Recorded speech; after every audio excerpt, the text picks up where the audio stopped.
Bismillahirrahmanirrahim. Alhamdulillahi rabbil alamin wa bihi nasta'in ala umuri dunya waddin.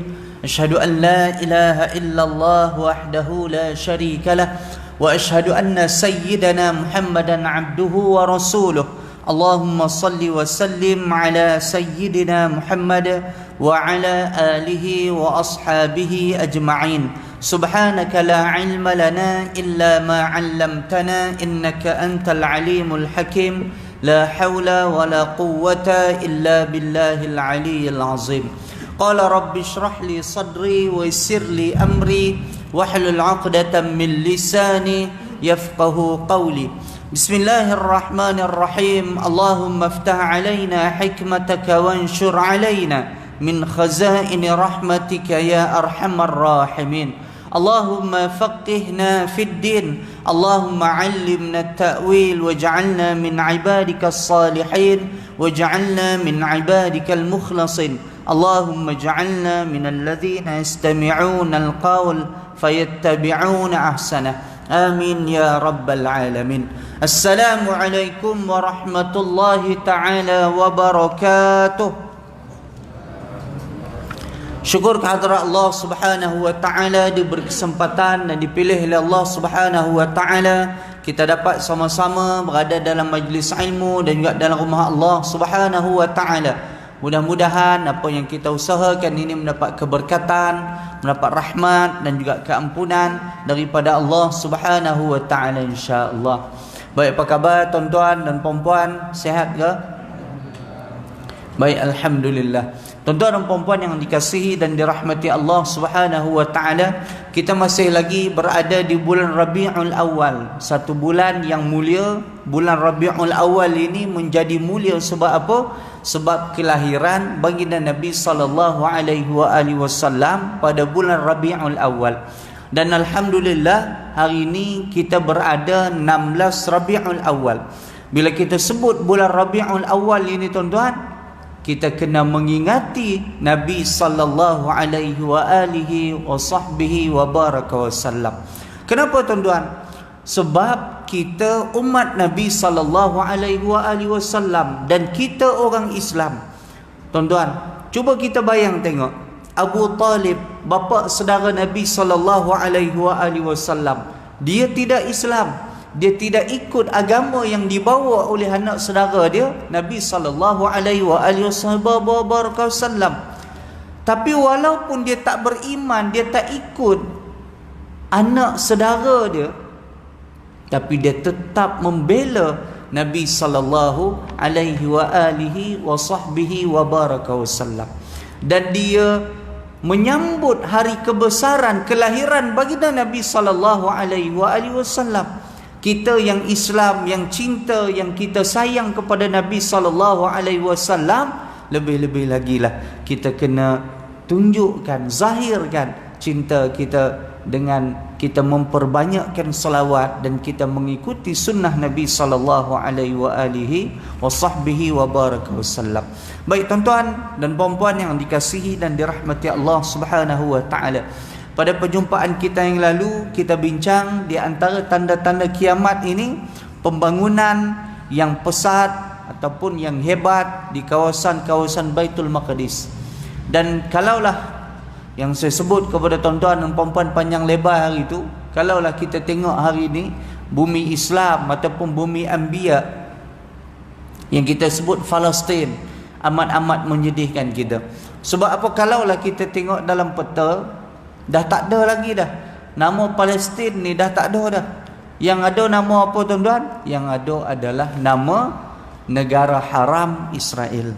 Jadi tuan-tuan, kalaulah kita tengok di tebing barat ataupun di tembok-tembok yang mereka memisahkan antara Islam dan Yahudi ini, kita tengok di sebelah umat Islam, kesian, sedih. Tapi kalaulah kita tengok di sebalik tembok orang-orang Yahudi dengan pembangunan mereka, dengan kehebatan itu ni dan sebagainya, lebih berkembang pesat berbanding di sebelah umat Islam. Ini yang saya sebut panjang lebar kepada tuan-tuan dan puan-puan pada perjumpaan yang lalu. Baik, pada malam ni tuan-tuan, saya nak fokus, kita nak bincang tentang Madinah. Baik, di antara tanda kiamat juga antara tanda kiamat juga adalah antaranya keruntuhan kota Madinah Al-Munawwarah. Saya yakin tuan-tuan dan puan-puan ramai yang dah pernah pergi ke Madinah. Siapa-siapa yang pernah pergi ke Madinah ini, kerinduan dia terhadap Nabi sallallahu alaihi wasallam, dia pergi menziarahi makam Nabi sallallahu alaihi wasallam, rindu kepada Nabi ini kurang-kurangnya terubatlah sikit.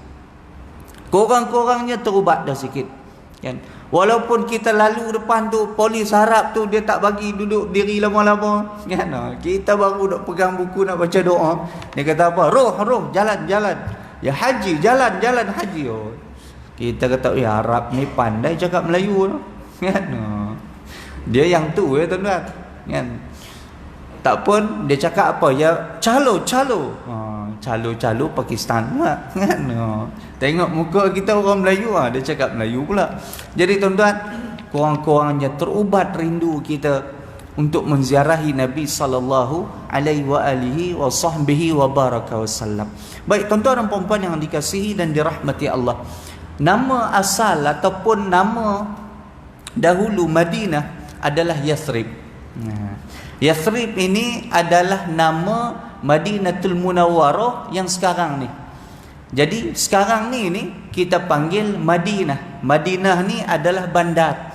Al-Munawwarah yang bercahaya. Dan bercahaya tadi sebab apa tuan-tuan? Sebab adanya Nabi sallallahu alaihi wasallam. Baik, setelah namanya Yathrib, nama tadi ditukar kepada Madinatul Rasul, bandar Rasul, ataupun bandar Nabi sallallahu alaihi wasallam, sebab Nabi duduk di sana menjadi pemimpin ataupun khalifah di sana satu ketika dulu.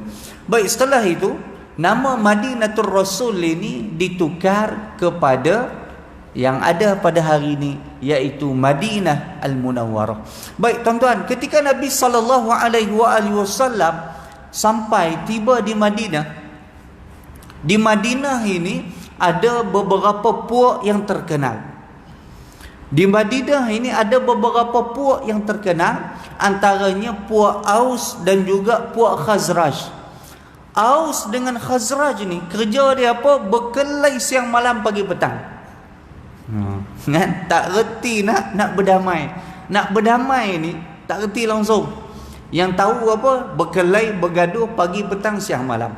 Baik, bila nak berkelahi, nak bergaduh ni, kurang-kurangnya nak kena ada senjata, kan? Takkan nak berkelahi, nak bertumbuk hari-hari, kan? Tak larat juga.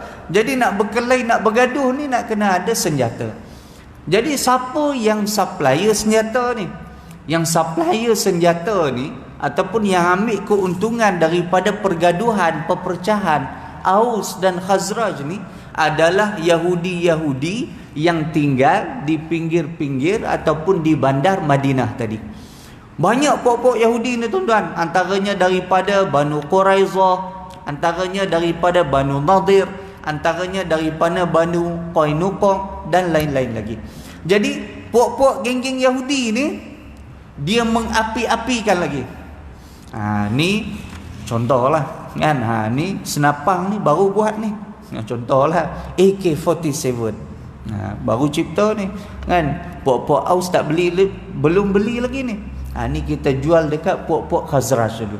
Oi, geng-geng Khazraj dengar ni seronok, belilah. Padahal dia dah jual lama dah dekat geng-geng Aus, kan? Jadi berkelahi, bergaduh ni bukan main lagi. Jadi bila Nabi sallallahu alaihi wasallam berhijrah pergi ke Madinah, bila Nabi sallallahu alaihi wasallam menyatu padukan antara Aus dan Khazraj, yang kita kata puak-puak Yahudi tadi ni, nak cari makan tak boleh. Siapa nak beli senapang ni tuan-tuan? Siapa nak beli senjata mereka? Siapa nak beli pedang? Siapa nak beli itu ni dan sebagainya? Jadi orang yang nak beli ni dah tak ada dah. Sebab apa? Sebab semua dah baik dah, kan? Sebelum ni duk bergaduh, berkelahi, mereka dapat keuntungan lah. Jadi hari ni nak jual, siapa nak beli? Dah tak ada pembeli dah. Sama lah juga tuan-tuan, kalaulah kita ni masyarakat Islam ni kita bersatu padu. Oi, musuh geleng kepala tuan-tuan. Hari ni sebab apa dia duk bertepuk tangan, bersorak, berseronok ni sebab apa? Sebab kita, sama-sama kita khususnya, kan, kita tak bersatu padu. Jadi bersatu lagi, padu lagi, habislah. Puak-puak musuh-musuh Islam ni geleng kepala lah. Jadi sama juga Nabi SAW mempersaudarakan antara Aus dan juga Khazraj. Kemudian tuan-tuan, ekonomi pada ketika itu di Madinah, kalau tuan-tuan cuba dapat satu gambaran. Kita berada di Masjid Nabawi. Tuan-tuan pernah pergi ke Mekah kan, ataupun ke Madinah. Di Masjid Nabawi ini tuan-tuan, dia orang kalau kata yang pergi yang terbaru ni, dia dah tutup dah depan tu. Dia nak tilekan depan tu. Di depan Masjid Nabawi. Maaf kalau kata di tu sebelah kanan. Kalau kata daripada pintu 15 tu sampai ke hujung sana. Di situ dulu ni dekat dengan Masjid Al-Ghamamah kan, yang Mutawif bawa tuan-tuan begitulah. Di situ ni dahulunya adalah kawasan-kawasan pasar. Kawasan-kawasan pasar. Jadi pasar-pasar ni kebanyakannya dikuasai oleh puak-puak Yahudi. Malam ni tuan-tuan, kitab kita baca sikit sebab saya nak cerita kenapa orang Yahudi ni dia boleh lari keluar daripada Madinah. Jadi kalau nak cerita yang tu saja, ringkas ya. Kalau baca kitab ni sekejap ya. Tapi kita nak cerita daripada detail permulaan dia ni. Nak bagi tuan-tuan jelas sikit. Okey, baik. Di depan ni pasar ni kebanyakannya ataupun dikuasai oleh orang-orang Yahudi. Kemudian Nabi SAW ketika mana sahabat-sahabat yang lain berhijrah, Nabi mempersaudarakan. Sahabat yang datang ni daripada Mekah berhijrah ni tak ada apa selai sepinggang ni, Nabi mempersaudarakan dengan orang Ansar ataupun dengan penduduk Madinah. Yang penduduk Mekah dipanggil orang Muhajirin, yang penduduk Madinah dipanggil orang Ansar. Jadi Nabi mempersaudarakan. Ada seorang sahabat yang masyhur, semua kenal nama dia. Siapa dia? Iaitu Abdurrahman bin Auf. Abdurrahman bin Auf ni Nabi SAW mempersaudarakan dia dengan Sa'ad bin Rabi'ah. Jadi Nabi mempersaudarakan. Hampa dua orang ni kira macam dua beradik lah. Macam tu lah tuan-tuan. Jadi macam dua beradik, Nabi SAW mempersaudarakan dia. Baik, kita sebut Abdurrahman bin Auf ni, nama dia memang terkenal. Nama dia yang sebenar disebut oleh ulama adalah Abu Amru. Tapi tak apalah kita panggil Abdurrahman bin Auf, itu gelaran dia. Tak apalah kita panggil Abdurrahman bin Auf, tidak menjadi satu masalah. Jadi bila Nabi SAW mempersaudarakan dia dengan Sa'ad bin Rabi'ah, Sa'ad bin Rabi'ah ini dikatakan ada ramai isteri dia. Ada yang kata 4, ada yang kata 3 dan sebagainya. Jadi bila Nabi mempersaudarakan dia, dia tanya kepada saudara dia Abdurrahman bin Auf tadi, di antara isteri-isteri dia ini berkenan yang mana?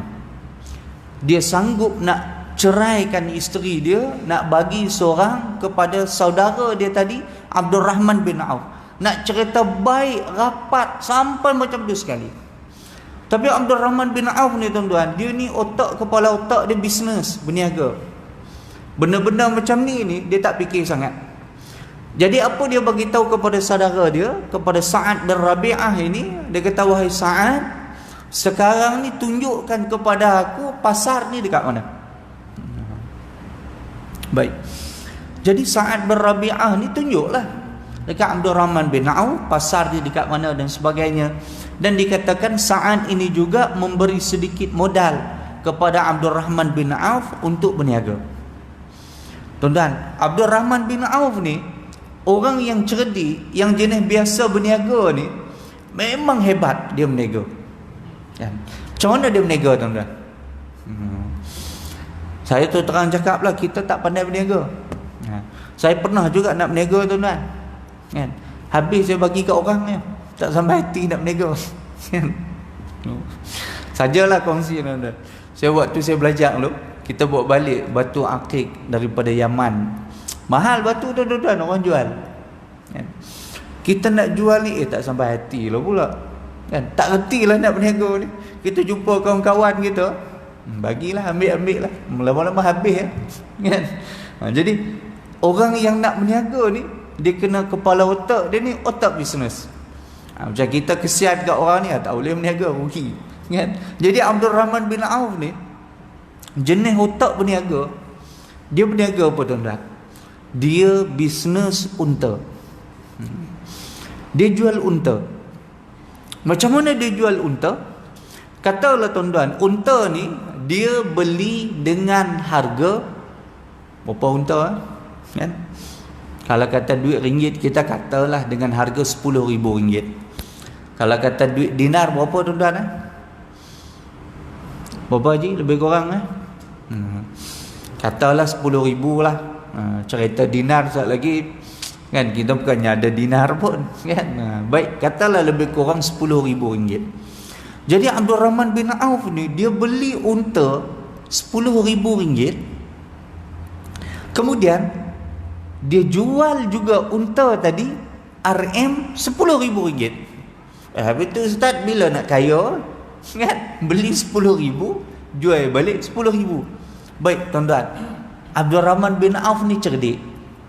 Walaupun dia jual RM10,000, contohlah RM10,000 kan, dia bukan guna RM10,000, dia guna duit dinar ataupun duit dirham dia lah.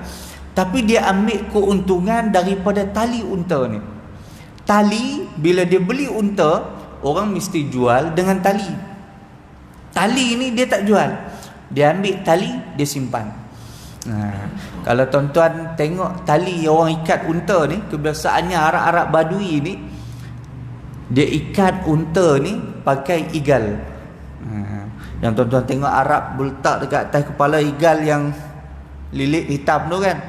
Yang tu kalau Arab Badui ni, dia biasa dia buat ikat unta. Tuan-tuan, Arab ni dia tak ikat dekat leher, tuan-tuan. Tapi dia ikat kat mana? Dia ikat dekat kaki. Saya nak bagi satu contoh. Kaki unta ni, kaki depan ni dua dia kan. Tali tu dia ikat bagi boleh bergerak sikit je. Kalau kata tali tu panjang, unta tu lari laju lah. Tapi kalau kata tali tu boleh bergerak sikit je, unta tu takkan lari. Dia berjalan, dia ikut tuan dia. Jadi tuan-tuan, Abdul Rahman bin Auf ni, bila dia beli unta, dia jual. Dia beli, dia jual. Dia beli, dia jual. Lama kelamaan, orang akan cari siapa supplier unta yang paling murah. Memang dia lah. Sebab apa? Sebab dia beli macam tu, tapi dia jual balik macam tu. Hak puak-puak Yahudi tadi ni, yang duk jual unta tadi ni, lalai menung lah tuan-tuan. Bisnes dia tak jalan. Tapi bisnes apa yang jalan? Abdul Rahman bin Auf.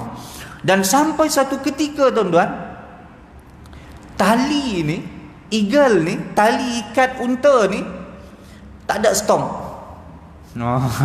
Kan? Tali ikat unta ni tak ada stong. Sebab apa? Sebab yang pegang, yang simpan tali eagle ni seorang je, yang banyak stok dia Abdul Rahman bin Auf. Tuan-tuan nampak tak cerdiknya dia? Dia beli, dia tak ambil untung pun dari sudut unta tu, tapi dia ambil untung kat mana, tuan-tuan? Ambil untung di tali unta tu, eagle tu. Dan Abdul Rahman bin Auf ini, tuan-tuan, seorang sahabat Nabi yang kaya raya. Disebutkan ketika mana zaman Nabi ataupun zaman Saidina Abu Bakar, waktu petang ni, unta dia masuk ke kandang ni ataupun masuk ke Madinah ni, orang azan maghrib pun tak habis lagi masuk. Banyak mana, tuan-tuan, Allahu'alam lah. Contohlah, saya bagi satu contoh. Katalah, tuan-tuan, ada orang ni, dia parking kereta masuk dalam gudang kereta. Duk kerja parking kereta ni daripada lepas sembahyang asar sampai ke maghrib, parking kereta tak habis-habis lagi. Banyak biji dah tuan-tuan kereta tu. Banyaklah. Dan harta Abdul Rahman bin Auf ni tuan-tuan, punya kaya tak kaya dia, diurus, ditadbir sampai ke hari ni. Harta dia ni. Kalau tuan-tuan pergi ke Madinah, ada satu bank di depan tu, tak jauh daripada kawasan Masjid Al-Ghamamah di situ, kawasan yang saya sebut pasar dulu ni, tak jauh depan tu sikit ya. Di belakang hotel tu, kalau tak silap saya, Ar-Rajhi Bank, kalau tak silap saya, dia yang menguruskan harta Abdul Rahman bin Auf ni sampai ke hari ni. Uish, dahsyat kan, jutawan Abdul Rahman bin Auf. Jadi bila puak-puak Yahudi tadi ni dah lah nak bekal senjata pun dah tak ada siapa nak beli dah tuan-tuan. Di pasar pun orang nak beli unta, nak beli barang-barang lain, keperluan lain, banyak orang dah berubah dah. BMF contohlah. Orang pakat beli kepada yang Islam. Nak beli unta, cari Abdul Rahman bin Auf. Nak beli itu, nak beli ni, ada sahabat-sahabat lain lagi yang berniaga itu ini dan sebagainya. Jadi tuan-tuan, lama kelamaan puak-puak Yahudi ni tak boleh tahan. Dan akhir sekali puak-puak Yahudi ini diusir, ataupun ada juga yang lari meninggalkan kota Madinah. Ada sebahagiannya yang pergi ke Yaman. Ada sebahagiannya yang pergi ke Yaman. Dan disebut kalau kata yang pergi ke Yaman ni yang cak-cak ayam lah kan. Dia kalau yang pergi ke Yaman tu, satu ketika dulu dia punya sideburn ni kan. Sideburn ni dia simpan panjang dia. Rambut di atas ni tak panjang, tapi sideburn ni panjang lah dah, sampai bergulung-gulung. Ni satu ketika dulu mereka lari pergi ke Yaman. Dan hari ni dah ada pun negara haram Israel. Jadi tuan-tuan, baik, kita nak gambarkan, nak cerita apa? Nak cerita Madinah ini asal usulnya ramainya orang-orang Yahudi dan ramai juga orang-orang Islam. Tapi disebab kerana Yahudi ini tak tahan, mereka lari, mereka keluar, mereka meninggalkan orang-orang Islam. Baik, kita tengok kitab kita. Baik, negeri Madinah Al-Munawwarah yang ada pada hari ini nampaknya agak pesat membangun. Jadi pengarang kitab kita kata apa? Hari ini ni kalau kata kita pergi ke Madinah, oh tuan-tuan, canggih, hebat Madinah ni. Mall, shopping komplek, budak-budak muda dia, oh dahsyat tuan-tuan. Semua naik motor-motor besar tuan-tuan. Naik kereta, oh dahsyat kata dia. Kan? Jadi ulama-ulama di sana ni mereka risaukan pemuda-pemuda yang ada di Madinah. Sebab apa? Sebab dah banyak yang sosial ni. Sebab apa? Sebab yang belajar-belajar di Universiti Madinah ini kebanyakannya orang-orang luar. Sebab apa? Sebab belajar ni free ya. Belajar ni free. Kawan-kawan kita yang Malaysia, sahabat-sahabat kita yang daripada luar-luar negara, belajar ni free. Dan dapat lagi duit tiap-tiap bulan. Tapi kalau kata periksa fail, gagal, main-main, dia bagi tiket flight suruh balik lah. Kan? Sebab dia tak mau orang yang main-main ni. Jadi tak ramai orang-orang di kalangan Madinah ni sendiri yang ambil peluang untuk belajar di sana. Jadi kalaulah kita tengok pembangunan di Madinah ni dahsyat, berkembang pesat, nanti akan ditinggalkan orang. Dan akhir sekali nanti ini manusia ni akan tinggal sikit demi sikit, akan keluar daripada Madinah. Dan yang tinggalkan Madinah ini antaranya apa? Antaranya adalah geng-geng yang kita sebut orang-orang yang bukan Islam. Geng-geng Yahudi ni memang pakat lari tinggal dah, ataupun geng-geng orang-orang munafik dan sebagainya. Kemudian orang-orang munafik dan juga orang-orang yang kafir akan keluar daripadanya. Jadi yang tinggal ni di Madinah ni hanya orang Islam. Susah ke, senang ke, apa pun terjadi, yang tinggal di Madinah ni hanya orang Islam. Jadi macam kita tengok hari ni tuan-tuan, alhamdulillah, teknologi, kecanggihan yang Allah Subhanahu wa taala bagi, hebat Madinah. Madinah, Mekah, hebatlah tuan-tuan. Kan? Jadi yang Islam memang ramai di sana. Dan yang bukan Islam, wallahu a'lam lah, belum pernah lagi tengok lagi. Dan yang bukan Islam diharamkan masuk pergi ke sana. Sebab tu kita sebut apa? Tanah haram, kan? Kalau kata tuan-tuan nak tengok yang bukan Islam ataupun yang tak pakai tudung, yang sosial, banyaklah tuan-tuan. Tapi bukan di Mekah ataupun bukan di Mekah ataupun di Madinah lah, tapi di bandar-bandar yang lain. Contoh tuan-tuan turun airport tu, dekat Jeddah tu, dah ramai lah, kan? Ataupun yang bukan Islam pun ramai ada di sana. Ataupun di Taif, dah sosial dah tuan-tuan. Banyaklah tempat-tempat yang sosial. Sebab apa? Sebab kita pergi ni, biasa kita pergi Mekah, Madinah, naik flight balik, kan? Jadi Nabi SAW menggambarkan macam ni lah nanti keadaan dia. Kemudian tuan-tuan, mereka ni tidak senang tinggal di sana. Orang yang bukan Islam ni, dia tak boleh duduk di mana? Di Madinah khususnya. Sebab apa? Macam saya sebut tadilah, bila Islam dah berkembang, bisnes perniagaan mereka pun yang supplier senjata ni, dah tak ada orang nak beli dah senjata dia. Yang jual unta pun dah tak boleh nak cari makan. Sebab apa? Sebab orang nak beli unta, cari Abdul Rahman bin Auf, kan? Orang nak beli yang lain pun tak cari pok-pok dia, tapi cari yang geng-geng Islam ni. Kemudian mereka mahu keluar mencari kesenangan dunia dan juga kebahagiaan yang sementara. Pok-pok yang bukan Islam ni tak tahan duduk di Madinah, dia keluar pergi ke tempat-tempat lain. Tadi saya sebut apa? Antaranya pok-pok Yahudi ni, mereka lari pergi ke sempadan-sempadan Yaman dengan Saudi, hudud ataupun sempadan dia ni. Jadi meratalah, mereka lari pergi lagi. Kemudian adapun orang-orang yang beriman, mereka akan tetap tinggal di Madinah walaupun apa mereka berada dalam keadaan kesempitan hidup dan terpaksa berhadapan dengan bermacam-macam ujian Allah Subhanahu wa taala. Jadi tuan-tuan, orang-orang yang beriman ni, kok macam mana pun dia akan tetap duduk di Madinah, dia takkan berganja, dia takkan keluar. Sebab apa? Sebab hebatnya Madinah, adanya Nabi sallallahu alaihi wa alihi wa sahbihi wa baraka wasallam. Baik tuan-tuan dan puan-puan yang dikasihi dan dirahmati Allah. Dan hebatnya Madinah ini juga Dajjal yang Allah Subhanahu wa taala bagi kehebatan macam-macam kepada dia ni, Dajjal ni tak dapat masuk ke Madinah. Jadi tuan-tuan, orang Islam yang duduk di sana, yang dah dapat kerakyatan di sana dan sebagainya, memang dia duduk, memang tak mau keluar, tak mau balik-balik pergi ke tempat lain dah.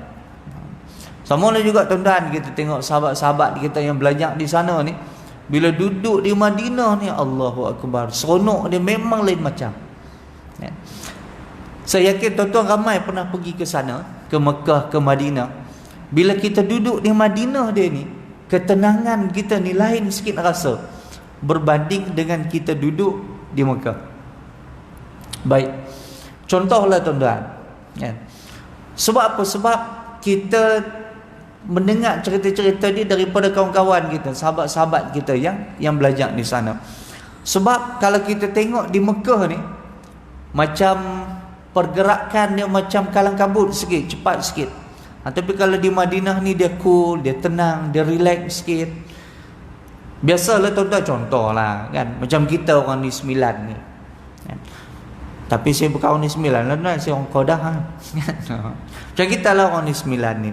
Ada di kawasan tempat orang yang dia ni bercakap, dia sopan santun, yang baik, yang jenis layan tetamu yang baik. Ada juga di sebahagian tempat yang lain yang kadang-kadang mungkin cakap dia mungkin agak kasar, agak keras dan sebagainya. Sama juga kalaulah kita tengok di Makkah Al-Mukarramah ini, kalaulah kita tengok penduduk-penduduk di Madinah ini, dia punya sopan santun dia punya adab dia agak berbeza sedikit dengan penduduk-penduduk di Makkah. Jadi tuan-tuan dan puan-puan yang dikasihi dan dirahmati Allah, daripada awal saya cerita nak gambarkan kepada tuan-tuan, dan inilah penghujung dia.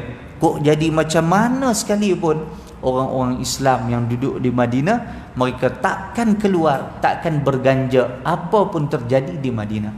Jadi bila orang yang bukan Islam keluar daripada Madinah, tinggal orang-orang Islam, inilah tanda-tanda kiamat yang Nabi SAW nak gambarkan.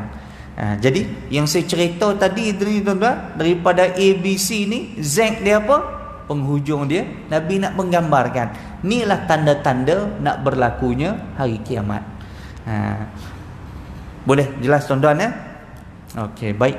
Kalau tuan-tuan dan puan-puan jelas, untuk malam ni saya rasa setakat tu ya lah.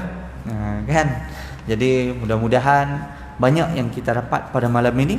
Walaupun apa yang Nabi SAW gambarkan ini, bila orang yang bukan Islam, Yahudi dan sebagainya keluar daripada Madinah, kok macam mana pun kita tetap juga merindui untuk pergi ke Mekah, untuk pergi ke Madinah. Kenapa? Sebab kita merindui Nabi SAW dan juga makam sahabat-sahabat yang lain. Jadi tuan-tuan dan puan-puan yang dikasihi dan dirahmati Allah, banyak yang kita dapat pada malam ni. Yang pertamanya apa tuan-tuan? Kiamat ini pasti akan berlaku. Kemudian yang keduanya, banyak kita tengok tanda-tanda yang digambarkan oleh Nabi SAW. Dan yang terakhirnya, yang baru kita baca tadi, memang kita tengok pembangunan di Madinah sangat-sangat pesat. Yang ada di sana kebanyakannya semua orang-orang Islam, yang bukan Islam dah lari keluar, dah tinggalkan kota Madinah. Jadi inilah antara tanda yang kita bincang pada malam ini. Mudah-mudahan Allah Subhanahu wa taala sentiasa ingatkan kita bahwasanya kiamat ini hampir-hampir dengan kita, agar kita sentiasa meningkatkan amal ibadah kita insya-Allah. Wallahu a'lam bissawab. Baik, saya rasa setakat itu saja. Terima kasih atas perhatian tuan-tuan dan puan-puan dan sahabat-sahabat daripada audio kuliah yang dengar pada malam ini. Wallahu a'lam bissawab. Bismillahirrahmanirrahim. Allahumma anfa'na bima 'allamtana, Allahumma 'allimna mimma yanfa'una wa zidna 'ilma warzuqna fahma. Alhamdulillahi 'ala kulli hal wa na'udzubika min hali ahli an-nar. Allahumma astur 'uyubana wa 'uyuba mu'allimina 'anna wa la tudhhib barakata 'ulumihim 'anna birahmatika ya arhamar rahimin. Wa sallallahu alaihi walhamdulillahi rabbil alamin. Taqabbalallahu minkum minna wa minkum taqabbal ya karim.